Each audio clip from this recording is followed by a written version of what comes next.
Hello everyone, welcome back to the channel. This is Kranzer, and I wanted to do another video on Ragnaros in a quick match setting on the PTR for a build that I've been playing.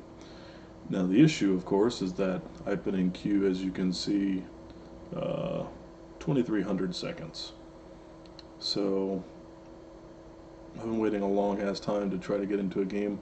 So what I'm going to do is just go into the shop and do the try on this, because I don't feel like waiting any longer to try to get this out there.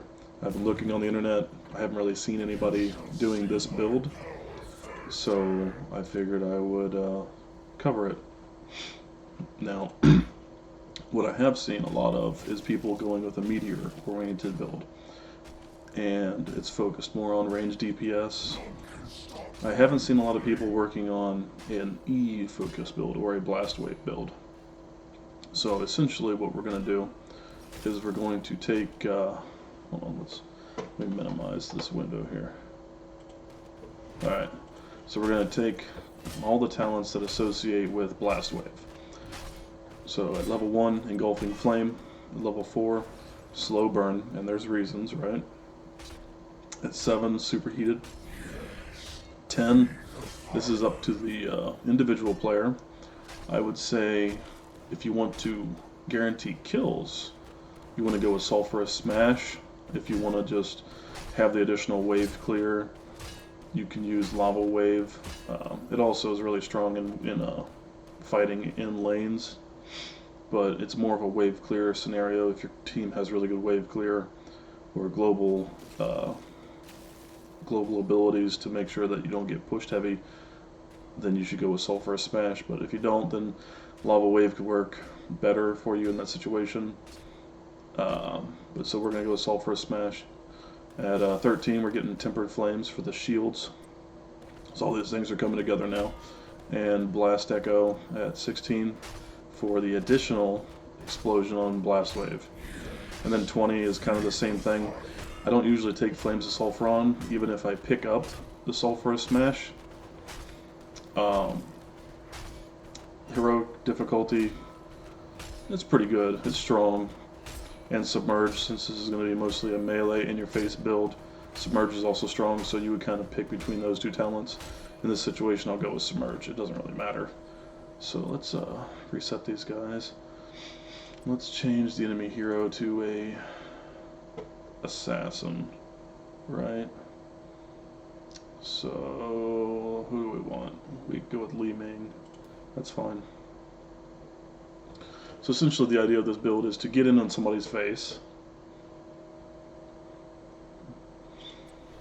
and blow your combo on them. So you would come in with E, charging kind of like a butcher charge. You would get in range, E, and then you want to drop your meteor. You want to drop the circle on the person. That gives you 3 to 4 hits, and then you'll hit as soon as that goes down, or as soon as this blast wave hits, you'll want to activate your Sulphurous Smash to land on them, then smash them with your Empowered Sulphurous, and then your Sulphurous Smash will land, and your second wave will go off just after that. And it should be like a kill. No. No problem, right? Didn't even use my ult in that situation. I think she was taking shots from a tower, so we'll wait for her to come back. Well done. There you go. Just like that. So let me reset the cooldowns. So essentially what this build does is it gets you in on somebody's face. The Blast Wave is an AoE ability. This will hit everybody that rolls into, so you want to aim it on the person that you're targeting, of course. Obviously it's easier to hit somebody who doesn't have a lot of mobility. This is just activation. And then of course your ult, you'll want to wait to use that.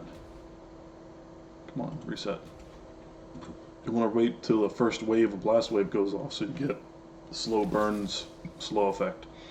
Now what happens when you run in, if you go into the middle of a team fight, you obviously want to be careful on your engagement, because even though you have a decent chunk of HP, you still die really easy if you're focus fired.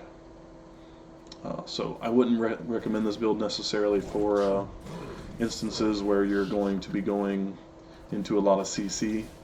Like if they have stuns and polymorphs and stuff, you might be better off going with a living meteor build to be playing more safe.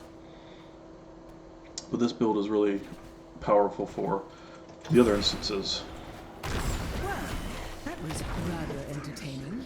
It's really good at wave clear, obviously. And as far as the damage composites go, right, or how much damage can it do in one burst if you hit somebody with these abilities? So what you do is you activate that, come in. So that full combo is 4,100 damage, which will kill most of your assassins in the game outright.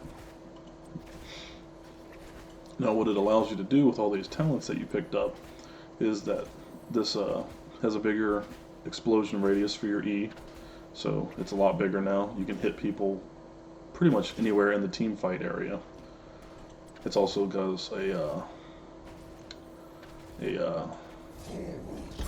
well, never mind. You see how much damage those two. I was wrong about the that's the radius of activating it on somebody.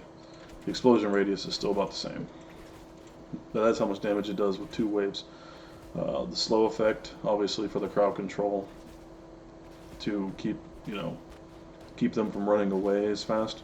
If you don't want that, the fire ward could be good against if you're going against heavy mage teams. This would be better if you're going against mixed teams. After, of course, you get the quest done, you can activate for the reduced damage effect. This one you'll want to pick up Superheated for the extra damage, and that ties into later talents. This being one of them, since it increases the damage of Blast Wave by 100%, it's now going to be doing like 400 damage rather than 200, so you get a 400 damage shield from every hero you hit. So you hit all 5 heroes, that's 2,000 damage shield. You hit all 5 heroes twice, it's 4,000 damage shield, so it's a lot of survivability built into this really offensive frontline kind of build. And then Submerge, of course, like I said, another activation ability to keep you alive. A killing blow.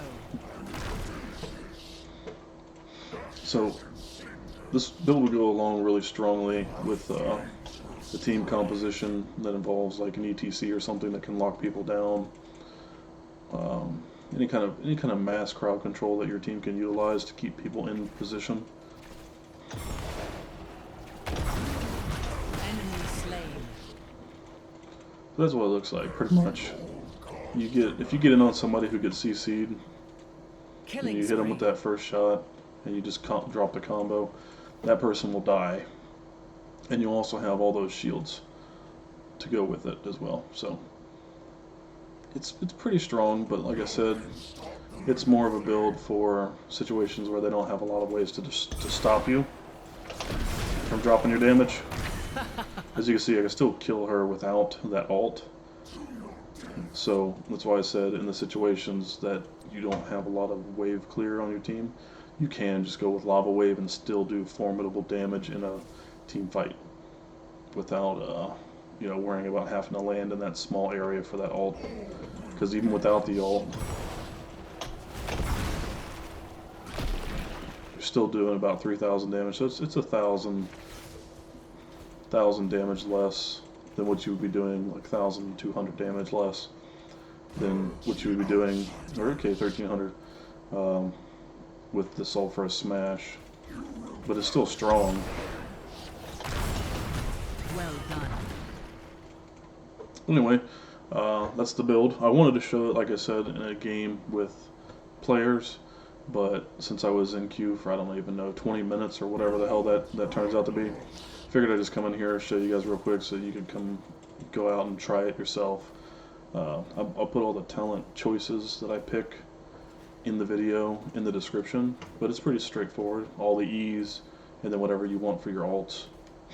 If you like the build, let me know in the comments. If you don't like the build, let me know.